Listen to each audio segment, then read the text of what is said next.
Chers auditeurs, bonjour et bienvenue pour ce deuxième numéro de votre émission de philosophie Soyez sages. Après avoir vu l'aspect théologique de la pensée de Simone Weil, on opte aujourd'hui pour une approche plus politique qui fera largement écho à l'actualité récente avec l'énième usage du 49.3 par le gouvernement pour faire passer l'impopulaire réforme des retraites. Mais rappelons que cette réforme, ainsi que Macron et sa clique, ne sont qu'un appendice du problème qui résidait d'ores et déjà dans ce système bien dysfonctionnel de démocratie représentative du prix destiné à tromper le peuple que nous allons aujourd'hui démystifier et même déconstruire au moyen de notre auteur, j'ai nommé Jean-Jacques Rousseau. Alors, je vous entends pour certains pousser des cris d'effroi, un philosophe des Lumières, non merci. Eh bien, pourtant, même si Rousseau naît à Genève au XVIIIe siècle, où le progressisme des Lumières se diffuse avec l'idée d'un triomphe du rationalisme sur l'obscurantisme religieux, du progrès scientifique sur l'attachement aux valeurs traditionnelles superstitieuses, qualifier Rousseau de penseur des Lumières, au-delà de cette seule proximité temporelle, est un contresens. Rousseau est à bien des égards un anti-lumière qui ne partage pas l'enthousiasme pour la modernité libérale et cette fois en une avancée de l'humanité portée par la floraison des savoirs. Rousseau admet la notion de progrès, l'idée selon laquelle l'humanité a progressé, mais il est quand même soucieux de savoir ce qui a réellement progressé. Et selon lui, le progrès des sciences et des arts, autrement dit de la technique, a eu des contreparties dont la philosophie doit s'emparer pour en donner une résonance morale. Et c'est le discours organisé par l'Académie de Dijon en 1749 autour de la question « Le rétablissement des sciences et des arts a-t-il contribué à épurer les mœurs ?»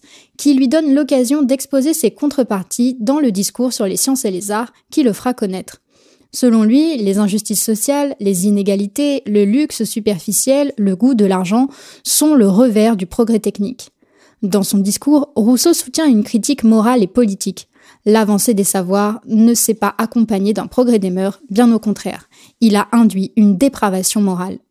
Bien que masqué alors par de nouvelles manières de faire, plus délicates, plus coquettes, le développement des sciences et des arts a éloigné les hommes de la vertu en répandant le luxe, l'égoïsme, l'hypocrisie au détriment de la traditionnelle simplicité, du courage, de l'héroïsme guerrier de l'Antiquité. Sur le plan politique, l'intérêt pour les sciences et les arts, qui s'apparente à du divertissement, détourne l'homme de ses préoccupations pour sa liberté, amollit sa conscience civile. Rousseau exprime ainsi, dès son temps, une critique de la modernité originale sur fond de conservatisme moral, expliquant sa préférence pour la cité guerrière de Sparte face au raffinement d'Athènes.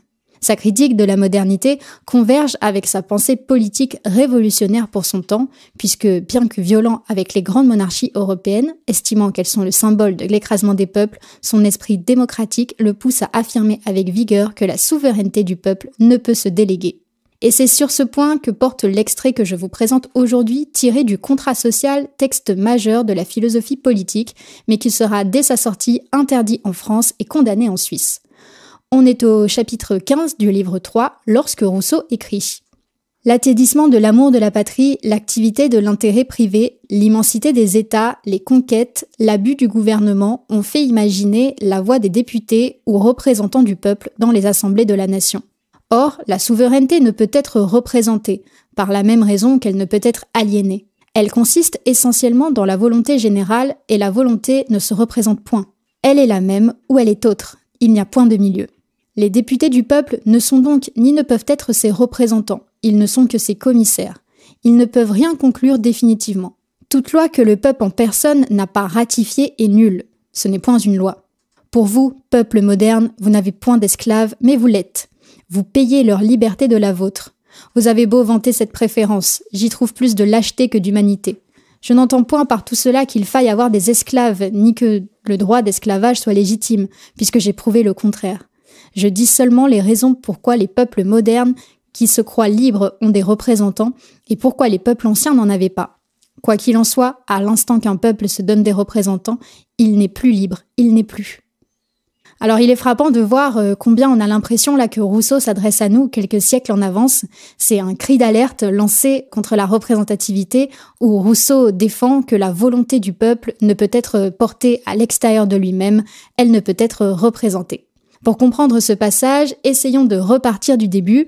Rousseau est un penseur contractualiste, c'est-à-dire qu'il estime que l'État est né d'un contrat implicite passé entre les hommes. Ce contrat, appelé le contrat ou le pacte social, est un instrument abstrait qui aide à comprendre comment l'homme peut faire société, passant de l'état de nature, c'est-à-dire la fiction d'un état antérieur à toute société, mais qui n'a aucune réalité historique, à l'état civil. À l'état de nature, Rousseau conçoit l'homme sauvage comme suivant son instinct, son appétit, ses impulsions. Sa liberté est entière, n'ayant pour limite que ses contraintes biologiques. Il ne peut pas faire ce que sa force ne lui permet pas de faire, par exemple. Et non d'autres sphères autonomes avec lesquelles il devrait coexister, car l'homme sauvage ne se préoccupe pas de ses semblables. Il vit, selon Rousseau, relativement isolé, indépendant des autres, bien qu'il se trouve dans un état de bonté originelle. Sur ce point, ça me permet de dire que la pensée de Rousseau a été quand même largement caricaturée, réduite au mythe du bon sauvage, comme Voltaire a pu lui reprocher. Si cela a pu se faire, c'est parce que l'homme, à l'état de nature, se caractérise par 2 sentiments majeurs, l'amour de soi et la pitié, selon Rousseau. L'amour de soi est le sentiment qui nous dispose favorablement envers nous-mêmes et nous pousse à pourvoir à nos besoins. On s'aime assez pour assurer notre survie. Tandis que la pitié est un sentiment naturel qui incite l'homme à aider son prochain. La pitié nous transpose à la place de celui qui souffre. C'est un sentiment obscur et vif chez l'homme sauvage, mais qui deviendra moindre chez l'homme civil. Cette pitié va susciter chez l'homme une forme de comportement moral inconscient. Il se comporte, pourrait-on dire, bien avec les autres. Il ne fait pas de mal gratuitement, mais même si ses attitudes peuvent avoir l'apparence de bonnes actions, cela ne le rend pas encore ni bon ni mauvais. En effet, pour que son comportement soit moral, il faudrait que l'homme sauvage puisse avoir connaissance du bien et du mal, savoir quelles en sont les exigences, ce qui est une vertu, un vice, une action moralement bonne. Or, à ce stade, il ne le sait pas encore. À l'état de nature, l'homme n'a pas les connaissances nécessaires pour lui permettre de porter un jugement de valeur sur son action. Il vit simplement dans un état d'innocence qui le rend compassionnel naturellement. À ce temps encore, il n'a pas été perverti par l'individualisme social. Cela n'adviendra qu'à l'état civil, au moment du pacte social où la nature humaine change. Rousseau, par ailleurs, nomme perfectibilité cette capacité que l'homme a de se changer lui-même. Il faut partir du principe qu'il n'y a pas de nature humaine immuable, l'homme est au contraire un être perfectible qui a modifié sa nature en entrant en société. Rousseau reconnaît ainsi chez l'homme la disposition à échapper à ses déterminismes naturels. Il n'est pas contraint par la nature à mener une existence déterminée comme l'animal, et en fait par là un être fondamentalement libre. Il a la possibilité de devenir autre, supposant ainsi une certaine plasticité. L'homme est toujours capable d'évoluer, en bien ou en mal, comme en témoignent les changements qu'il connaît au moment de son passage à l'état civil. Alors que se passe-t-il ? Eh bien, en société, la pitié naturelle décline et l'homme et l'amour de soi se changent en sa forme pervertie, l'amour-propre, qui rend les individus narcissiques. L'amour-propre est une production sociale. C'est l'amour factice qui n'est pas inhérent à l'homme naturel, mais qui découle des relations sociales. Il émerge quand l'homme se met à se comparer aux autres. L'individu ne s'aime plus lui-même en cherchant à satisfaire ses besoins, selon ce qui était l'amour de soi, mais il tient compte du regard d'autrui. Dorénavant, il s'aime au moyen de l'approbation des autres, cherchant ainsi à se donner une valeur supérieure à ses semblables et entrant par là dans des rapports de domination. L'homme dans la société devient jaloux, envieux, calculateur, d'où l'intérêt de l'éducation, dont Rousseau en soutiendra d'ailleurs une conception également originale et avant-gardiste dans l'Émile ou de l'éducation, paradoxalement puisque lui-même a abandonné ses enfants. Alors néanmoins, le tableau de l'homme en société n'est pas si noir puisque le philosophe écrit dans le contrat social « Quoiqu'il se prive de cet état de plusieurs avantages qu'il tient de la nature, il en regagne de si grands, ses facultés s'exercent et se développent, ses idées s'étendent, ses sentiments s'anoblissent, son âme tout entière s'élève à tel point que si les abus de cette nouvelle condition ne le dégradaient pas souvent en dessous de celle dont il est sorti, il devrait bénir sans cesse l'instant heureux qu'il en arracha pour jamais et qui, d'un animal stupide et borné, fit un être intelligent et un homme. » On se rend bien compte que ceux qui ont voulu faire de Rousseau l'apologiste du bon sauvage se sont fourvoyés, d'autant plus que la citation qui lui ferait dire que l'homme n'est bon mais que c'est la société qui le corrompt n'est jamais écrite comme telle dans son œuvre. Si la société a altéré l'homme et l'a perverti, elle est aussi le lieu de son accomplissement, de sa marche en avant naturelle, le faisant passer d'un animal sauvage à un être civilisé, capable de développer sa pensée.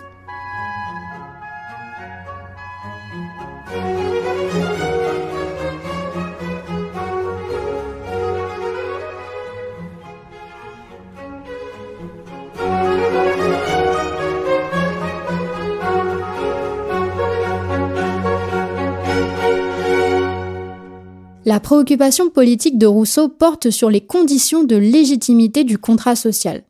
Quand l'homme passe à l'état civil, sûrement par souci de sécurité, de rarification des ressources, il en vient à devoir s'associer aux autres, on fait face à un problème. Il faut trouver une forme d'association qui, bien qu'elle soumette les hommes à un pouvoir politique, leur permette de conserver leur liberté naturelle. Rousseau cherche à savoir à quelles conditions l'homme peut-il accepter de renoncer à son indépendance de l'état de nature. Il faut d'abord exclure la possibilité d'un pouvoir incarné par une personne, car si le pouvoir est personnel, s'il est aux mains d'un seul individu, cela produit des rapports de domination qui portent atteinte à la liberté. Il faut donc trouver une forme de dépendance capable de conserver la liberté. Un pouvoir politique impersonnel, de sorte qu'aucun ne soit contraint à obéir à un autre et que, pour reprendre les termes de Rousseau, chacun se donnant à tous ne se donne à personne. Ce pouvoir politique impersonnel se manifeste pour Rousseau dans la loi qui doit, selon lui, devenir l'expression de ce qu'il appelle la volonté générale. La volonté générale n'est pas la somme des volontés particulières, mais l'ensemble des volontés que chacun exprime en tant qu'il est consulté sur un sujet d'intérêt général. Autrement dit, l'ensemble des volontés qui tiennent compte du bien commun. Mais pour qu'un tel intérêt existe, il faut qu'à l'origine, tout le monde aliène une quantité égale de liberté et que chacun cède la même part de liberté que les autres à l'association. L'égalité est la condition de l'idée d'un commun. Rousseau tient vraiment à la construction d'un pouvoir collectif à égalité, de sorte qu'aucun des membres ne puisse vouloir dominer les autres. Rousseau, par ailleurs, se montrera vigilant quant à cette idée d'égalité politique qui reste à l'état de chimère sans la diminution des inégalités socio-économiques. Il proposera d'ailleurs un certain nombre de réformes économiques destinées à contrebalancer les classes dominantes, suivant ce qu'il écrit d'ailleurs dans le projet de constitution de la Corse. Il faut que tout le monde vive et que personne ne s'enrichisse. C'est là le principe fondamental de la prospérité de la nation. Donc, pour que la loi devienne l'expression de la volonté générale, il faut concrètement que les citoyens participent à l'élaboration de celle-ci. Pour le philosophe, je le cite, « La puissance législative appartient au peuple et ne peut appartenir qu'à lui. » Autrement dit, écrit-il encore, « Le peuple soumis aux lois en doit être l'auteur. » Fin de citation, car c'est la seule manière que les citoyens consentent à y obéir sans avoir l'impression de renoncer à leur liberté. Rousseau a cette intuition géniale que, pour reprendre ces termes, l'obéissance à la loi qu'on s'est prescrite est liberté. Je fais une petite parenthèse là sur la notion de liberté en philosophie. Celle-ci est prise entre deux étaux. D'un côté, si on pense une définition négative de la liberté au sens d'absence de contraintes, faire tout ce que l'on veut, eh bien on finit esclave de ses désirs. Ce n'est donc pas satisfaisant. Et de l'autre, si on pense des contraintes, des limites qui nous seraient imposées depuis l'extérieur, eh bien ce n'est pas non plus satisfaisant car on ne peut pas s'estimer libre. Si quelqu'un m'oblige à faire quelque chose, je ne peux pas me dire libre. Donc pour penser une définition positive de la liberté, eh bien il faut prendre la solution rousseauiste. Être libre, c'est obéir à ses propres règles, aux lois fixées par notre propre volonté. Donc pour accepter le pacte social qui conduit à s'associer tout en restant libre, parce que même si la liberté change de nature, passant d'une liberté naturelle illimitée à une liberté civile qui intègre celle des autres, le citoyen n'y renonce pas tant qu'il participe à l'élaboration de ces lois. C'est ce qui fait que Rousseau est hostile à l'idée de représentation. Tant qu'on est représenté, on ne peut pas être libre, puisque on délègue notre pouvoir de décision à autrui. Nous ne sommes plus autonomes, suivant l'étymologie grecque du terme autonomos, c'est-à-dire nous ne sommes plus à nous-mêmes notre propre loi. Rien ne nous assure par ailleurs que la volonté des représentants soit fidèle à la volonté générale ou, comme l'écrit le philosophe, le peuple ne peut avoir des représentants parce qu'il lui est impossible de s'assurer qu'ils ne subsidieront point leur volonté aux siennes. C'est donc une des thèses majeures du contrat social dont l'écho résonne aujourd'hui plus que jamais, la souveraineté du peuple ne peut être représentée. Rousseau anticipe l'escroquerie qui se présente et qui persiste encore aujourd'hui. La démocratie représentative est une contradiction dans les termes. Mais comment le philosophe pense-t-il alors dans les faits l'instauration de ce régime où le peuple voterait ses propres lois ? Pour Rousseau, le seul régime légitime auquel le contrat social réserve le nom de république, res publica, la chose du peuple, est celui où le peuple peut se constituer en assemblée et ratifier les lois. Or, si le peuple souverain détient le pouvoir législatif, le pouvoir exécutif, lui, doit être mis aux mains d'un gouvernement strictement subordonné au peuple qui prendrait la forme d'une aristocratie élective pour appliquer les lois à des cas particuliers. Le gouvernement est distinct du peuple pour ne pas que les considérations particulières et concrètes propres au pouvoir exécutif qui est du côté de l'intérêt privé menacent l'intérêt commun du pouvoir législatif dont il n'est qu'un auxiliaire et qui doit demeurer l'expression de la volonté générale. Pour s'en assurer, Rousseau pense la présence d'un législateur, un sage instituteur, qui ressemble à un homme providentiel capable d'accompagner le peuple dans sa délibération. Le législateur, cette figure qui apparaît comme quelque peu mythique chez Rousseau, éduque les volontés, sert de guide au corps social et donne au peuple les moyens de faire des lois justes. Rousseau met donc en place tout un agencement institutionnel pour que la démocratie, l'idée selon laquelle la souveraineté appartient au peuple, soit possible. Mais Rousseau n'est pas un idéaliste. Il sait que le gouvernement, bien que soumis au peuple souverain, tentera d'abuser de son pouvoir et d'usurper celui du peuple. Le pouvoir exécutif contient en germe sa dégénérescence despotique. C'est la pente inéluctable de tout gouvernement qui rompt alors le contrat social. C'est ce que Rousseau appelle la mort du corps politique. Le philosophe est pris dans cette tension qu'il résout difficilement au sujet des moyens mis en œuvre pour brider la tendance du gouvernement à s'affranchir de son statut d'organe périphérique. C'est pourquoi Rousseau nous dit qu'en démocratie, je le cite, « Le citoyen doit s'armer de force et de constance et dire chaque jour de sa vie, au fond de son cœur, ce que disait un vertueux palatin dans la Diète de Pologne, mieux vaut la liberté et les dangers que la paix qui rend esclave. » Ce qu'il faut retenir en tout cas de l'idéal rousseauiste, c'est que la souveraineté ne s'exerce pas sur le peuple, mais par le peuple et de façon absolue. La radicalité de sa pensée, à la fois dans la dénonciation du progressisme et de notre mode de gouvernance actuel, 30 ans avant la Révolution française, l'avait à l'époque condamnée socialement. Aujourd'hui, elle est indispensable pour comprendre que le citoyen se croit vivre dans une démocratie de laquelle il est pourtant complètement absent. On a endormi sa conscience politique en lui martelant l'idée qu'il vivait dans une démocratie, alors même que la représentation retire au peuple sa souveraineté. C'était pourtant très clair à l'esprit des inspirateurs de la Révolution française. L'abbé Sieyès, qui était l'un d'eux, se prononce en faveur du gouvernement représentatif tout en rejetant la démocratie dans son discours du 7 septembre 1789. Les citoyens, déclare-t-il, qui se nomment des représentants, renoncent et doivent renoncer à faire eux-mêmes la loi. Ils n'ont pas de volonté particulière à imposer. S'ils dictaient des volontés, la France ne serait plus cet État représentatif, ce serait un État démocratique. Le peuple, je le répète, dans un pays qui n'est pas une démocratie et la France ne saurait l'être, le peuple ne peut parler et ne peut agir que par ses représentants. En espérant, chers auditeurs, vous avoir donné une image plus fidèle de la pensée de Rousseau que ce que la postérité aura bien voulu en retenir, je vous remercie pour votre écoute et vous dis à très bientôt.